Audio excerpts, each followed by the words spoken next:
The story begins in the heart of wealth, where a man who seemed to have conquered the world sat alone with the one pain he could never conquer. He was a millionaire CEO, a name that carried weight in boardrooms, a figure whose decisions shifted markets, and yet none of his success brought him peace when he returned home each night to see his little daughter confined to a wheelchair. Her childhood had been stolen from her by an illness that left her legs lifeless.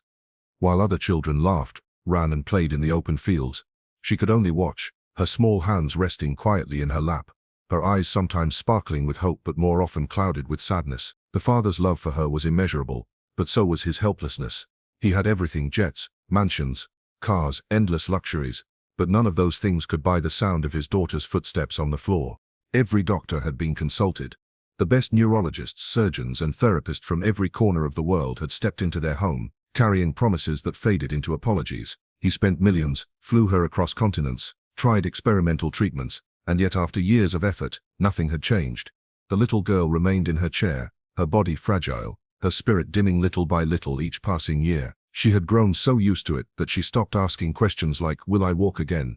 She stopped believing in miracles because every promise made to her had eventually broken. The father tried to stay strong, smiling for her, telling her stories, distracting her with toys and gifts. But deep down he carried a wound that nothing could heal. He would sit alone in his office, holding her pictures, asking God why his fortune and power couldn't give her the one thing she deserved most. For the outside world, he was a man to be envied, a king of his industry. But in his private world, he was a father drowning in grief. His board members saw him with polished shoes and confident words, but no one saw him cradling his daughter at night when she cried quietly, asking why her legs didn't work. No one saw how his hands trembled as he tucked her in, how he prayed to trade every dollar he had if it meant she could take a single step. His wealth had become meaningless to him, and he began to resent it, realizing that the world could praise his empire but none of it could heal his child. What hurt him most was not just her condition, but how it had taken away her innocence. She would watch children her age running outside, laughing in parks, while she sat at the window, her eyes silently following them. Sometimes she would smile and clap for them, pretending it didn't matter, but the father could see through her mask. He saw the loneliness in her gaze, the longing she couldn't put into words. He tried to make up for it by bringing the world to her: puppeteers, clowns, magicians, even private tutors who entertained her with kindness. But nothing could replace the freedom of standing, of running, of living without limits. Every passing year became heavier. People whispered behind his back, questioning why the daughter of one of the richest men on earth couldn't be healed. They didn't understand that money cannot buy miracles, and though he ignored the gossip, each whisper pierced him because it echoed the truth he already knew. He was powerless where it mattered most. He would sit in boardrooms signing billion-dollar deals, but all he could think of was how worthless those numbers were compared to the chance of hearing his daughter say, "Daddy, look, I can walk." The little girl, despite her suffering, carried an unusual strength. Sometimes she would take his hand and tell him it was okay, that she didn't blame him, that she was happy just to be with him. Those words broke him even more, because it should not have been her job to console him. He wanted to give her the world, yet she gave him comfort instead. And in those moments, he realized that his daughter was braver than he could ever be. Her resilience inspired him to keep searching, to never give up hope even when logic told him it was over. That was the beginning of his journey into places he had never thought he would go. Tired of the polished hospitals and sterile promises of city doctors, he began to look beyond. Desperate for even a sliver of hope, somewhere deep in his heart he still clung to the belief that miracles existed. He didn't know where they would come from or how, but he believed that perhaps in the most unexpected corner of the world, someone held an answer that no amount of money could buy. And so, with his daughter's hand in his, he carried on, unaware that the turning point of their lives would come not from a doctor or a scientist, but from a poor farmer, whose hands were rough with labor but whose heart carried a gift no amount of wealth could replace. The turning point came on an afternoon that the CEO would later describe as ordinary at first, yet extraordinary in what it became. He had taken his daughter away from the city for a short trip, hoping that a change of scenery might lift her spirits. The countryside was calm, so unlike the world of tall glass buildings, boardrooms and endless phone calls that defined his daily life. Here the air was clean, children ran barefoot in fields, and people lived simple lives untouched by the rush of wealth. He had no grand plan, only a quiet wish that his daughter could breathe in something new, something softer than the endless routines of treatment and disappointment. They stopped by a small village market where farmers sold their crops, women carried baskets of fruit, and laughter floated through the air. His daughter sat in her wheelchair, holding a flower she had picked along the way. Though she smiled, there was still that shadow of longing in her eyes. Villagers noticed them, some whispering about the expensive car parked nearby, Others curious about the little girl with delicate features but a sadness far beyond her years. It was there that the farmer appeared. He wasn't a man who stood out in a crowd. His clothes were worn, his hands roughened by years of tilling soil under the harsh sun, yet there was something in his gaze, a kind of quiet strength, the sort that doesn't come from wealth but from living close to life itself. He noticed the girl immediately. While others admired the car or whispered about the millionaire, he looked directly at her. There was no pity in his eyes, no judgment, only a genuine human concern. The CEO, protective as always, gently wheeled his daughter along, but the farmer stepped closer and almost hesitantly spoke. "May I try?" His words were simple, but they carried weight. The father froze, confused. "Try what?" The farmer nodded toward the girl's legs, and though his tone was humble, it carried an unusual certainty. "Let me try," he repeated softly. At first the CEO wanted to dismiss him. How could a poor farmer, a man without medical degrees or scientific knowledge, claim to help where the world's best doctors had failed? It sounded absurd, almost offensive after all the years of searching, but something in the farmer's voice stopped him. It wasn't arrogance. It wasn't a trick. It was conviction, pure and unshaken, as if he knew something no textbook had ever taught. The girl looked at her father, curiosity flickering in her eyes. She had grown used to treatments, machines and complicated medical words, but this man spoke with such simplicity that it disarmed her. For the first time in a long while she felt a spark of curiosity rather than dread. The father, torn between skepticism and hope, finally nodded. "What could it hurt?" he whispered to himself. After all, they had tried everything else. The farmer knelt beside the girl, his movements gentle, almost reverent. He placed his rough hands over her fragile legs and closed his eyes. The CEO watched closely, his heart pounding. He expected nothing.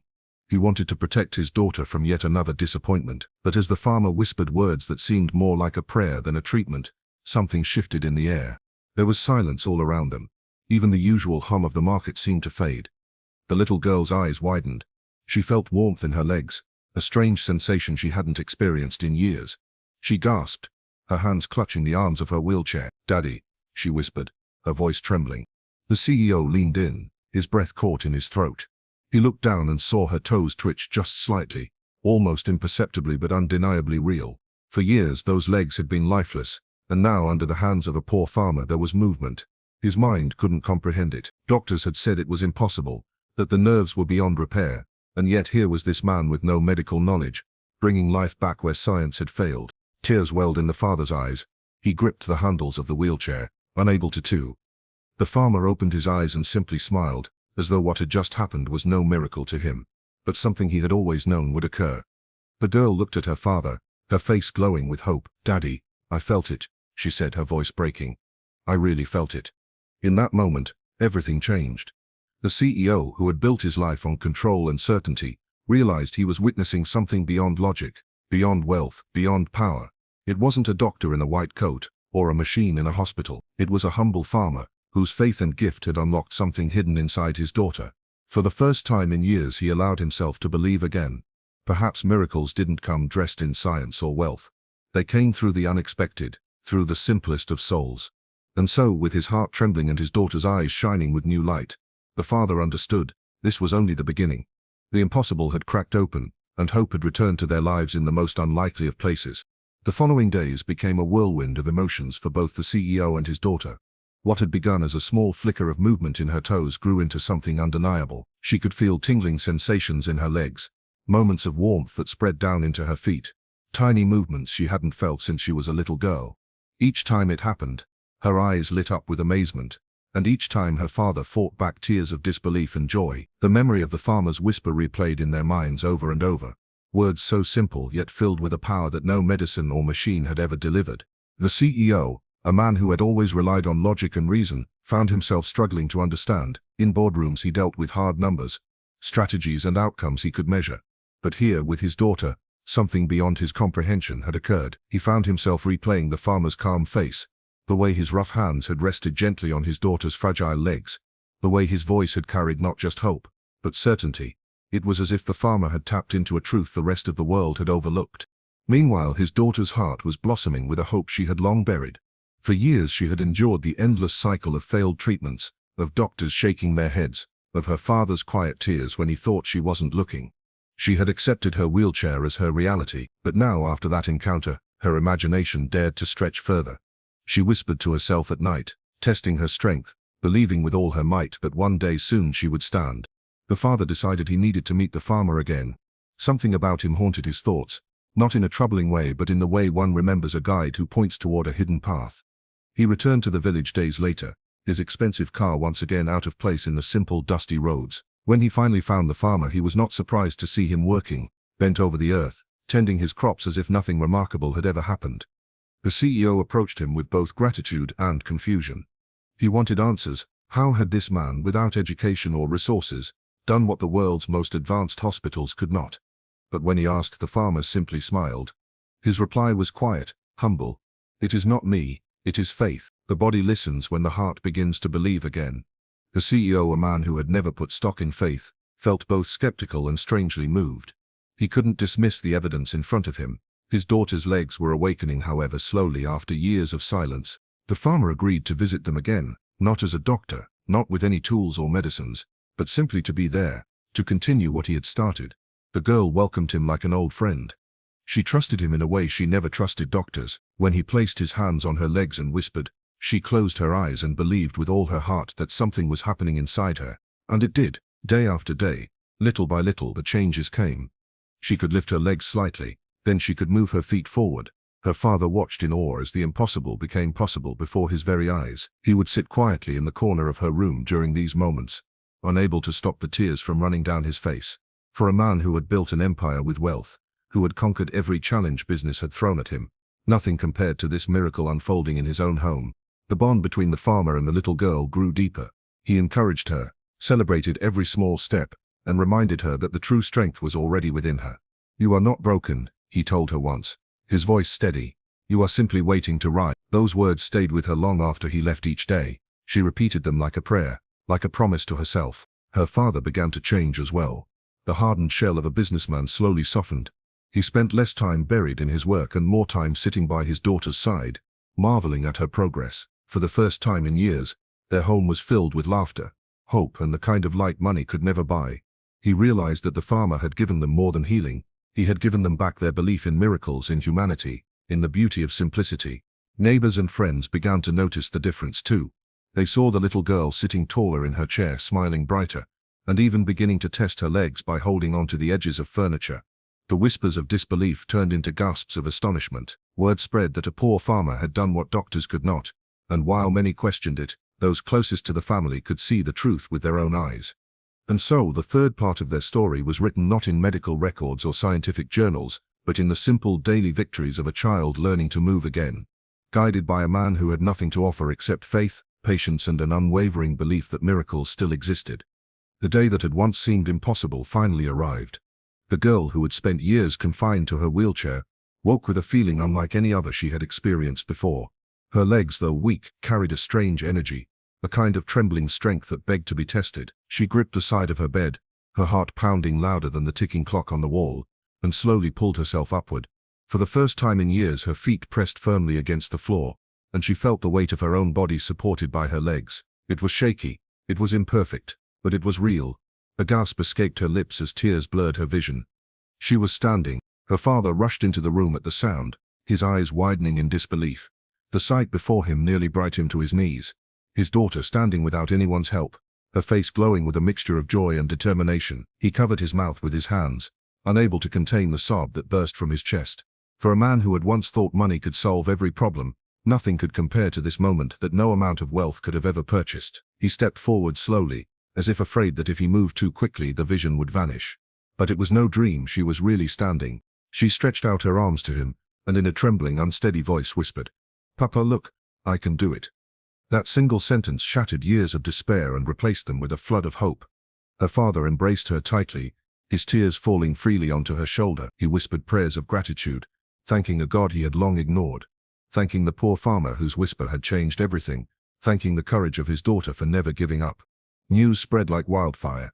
The household staff, family, friends, and neighbors all gathered in awe as the young girl took her first careful steps across the room, leaning lightly on her father's arm. Every movement was celebrated as if she had won a great victory. For her, each step was not just movement, it was freedom. For her father, each step was a reminder that life's greatest blessings are not found in wealth or status, but in love, faith, and the miracles born of both. The CEO knew what he had to do. He arranged for the farmer to be brought to his mansion once more, not as a guest this time, but as someone to be honored. The poor man arrived shyly, dressed in the same simple clothes, his hands rough from endless hours of work in the fields. But the moment the girl saw him, she let go of her father's arm and, with all the strength she could gather, walked unsteadily toward him. Everyone gasped, some covering their mouths in shock, others wiping tears from their eyes. The girl wrapped her arms around the farmer and said through sobs of joy, "You gave me my life back." The farmer, humble as ever, placed a hand gently on her head and whispered, "No, child, you gave it back to yourself. I only reminded you of the strength that was already inside." His words struck everyone present, especially her father, who realized that this man, who owned so little in material wealth, was richer than most millionaires. He possessed something priceless, faith that could move mountains. From that day forward, the CEO's life was never the same. He used his wealth and power to support the farmer's village, building schools, hospitals, and clean water facilities, ensuring no family there would ever struggle again. But most of all, he carried a new lesson in his heart, that money could build empires but only faith and love could build miracles.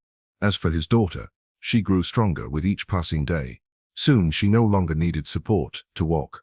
She ran across the gardens, laughed with the wind in her hair, and experienced a childhood she had once believed lost forever. And every time she took a step she remembered the whisper that changed her destiny. Their story became a legend in both the city and the village, a tale people shared to remind each other that miracles are not myths, but possibilities waiting to happen when faith, kindness and courage come together. And in every telling there was one image that remained clear: a poor farmer kneeling by a little girl's wheelchair, whispering words that awakened her spirit, and in doing so gave a wealthy man back his daughter and a family back their hope.